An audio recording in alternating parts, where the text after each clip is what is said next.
নমস্কার বন্ধুরা, হেসেল ঘরে আপনাদের সবাইকে স্বাগত।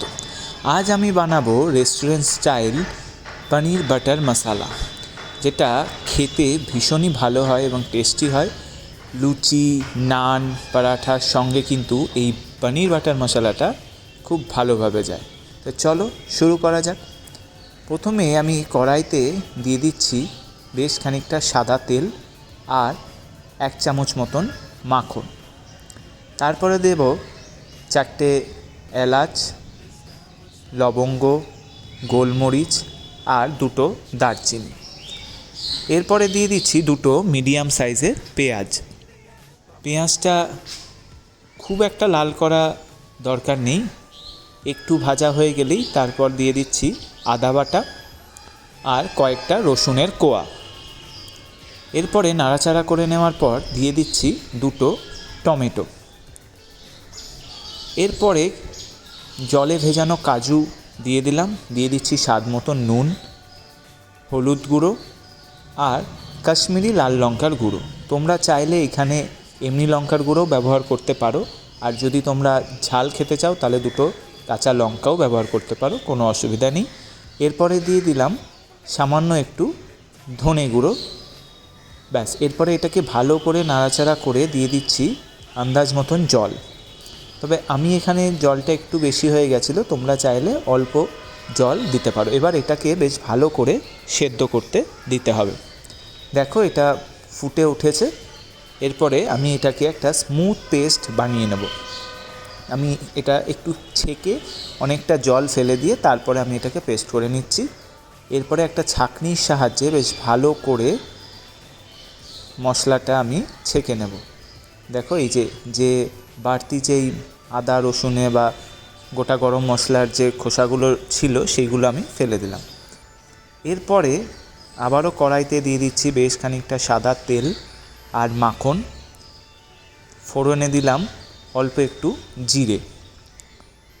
তারপরে 2টো মিডিয়াম সাইজের পেঁয়াজ একদম কুচিয়ে নিয়েছি, সেটা এর মধ্যে দিয়ে দিলাম।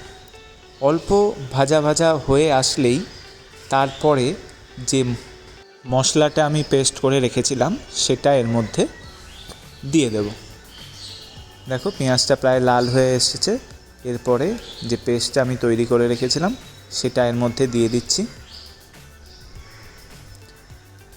দিয়ে দেওয়ার পরে এটাকে বেশ ভালোভাবে নাড়তে হবে।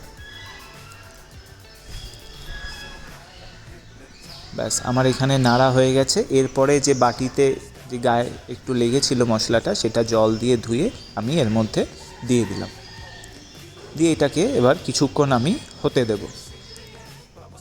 আচ্ছা, তারপরে দিয়ে দিচ্ছি একটু রঙের জন্য অল্প একটু হলুদ গুঁড়ো আর একটু কাশ্মীরি রেড চিলি পাউডার, যাতে কালারটা বেশ সুন্দর আসে। আচ্ছা, এটা একটু ফুটে আসলেই আমি দিয়ে দেবো স্বাদ মতন চিনি, যেহেতু এই পনির বাটার মশলাটা একটু মিষ্টি মিষ্টি হয় খেতে, তাই তো। আর তোমরা যদি চাও মিষ্টি না দিতে, কোনো অসুবিধা নেই। আচ্ছা, এরপরে পনিরগুলো আমি ছোট ছোট করে কেটে রেখেছিলাম সেটা এর মধ্যে দিয়ে দিলাম। একটু ফুটে উঠলেই দিয়ে দিচ্ছি আমি ফ্রেশ ক্রিম। ফ্রেশ ক্রিম যদি তোমাদের বাড়িতে না থাকে, দুধের সরও একটু ফেটিয়ে এর মধ্যে দিয়ে দিতে পারো, কোনো অসুবিধে নেই।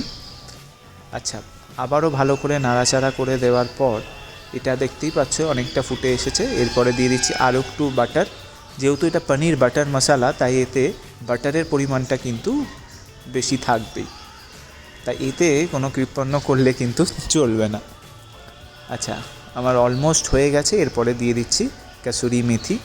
তোমরা এটা নান বা পরোটার সঙ্গে কিন্তু বেশ ভালো যাবে, তাই তোমরা যদি চাও নান বা পরোটা পোলাওয়ের সঙ্গেও খেতে পারো, কোনো অসুবিধে নেই। আচ্ছা, এই পনির বাটার মশলা আমার জিমের বন্ধুরা খেয়ে কে কী বললো সেটা তো অবশ্যই জানাবো।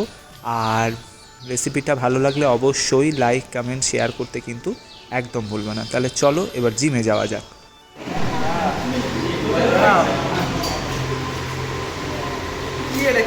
চলে এসেছি পনির বাটার মশলা নিয়ে জিমে সবাইকে খাওয়ানোর জন্য। দেখি সবাই রিভিউ কেমন দেয়। আমাদের রান্নাতে খাওয়ায়।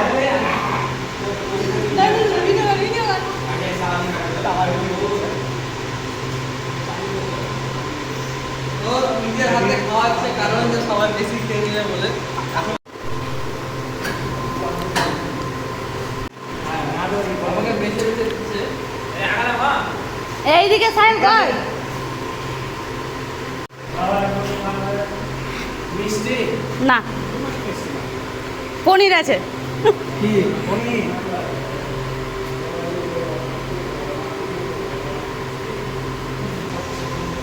বাটার পনির চিকেন না আমাকে শিখে দিও তো, দারুণ হয়েছে। আমি ভাবলাম 2 বাটি নিয়ে আসবে, রুটি করে নিয়ে রেখে এলাম, তরকারি করিনি। সত্যি জনতা ফেল।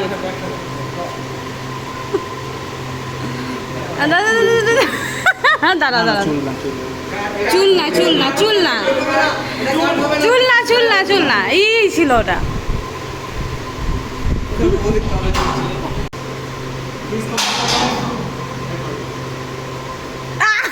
কি ভালো গেছে।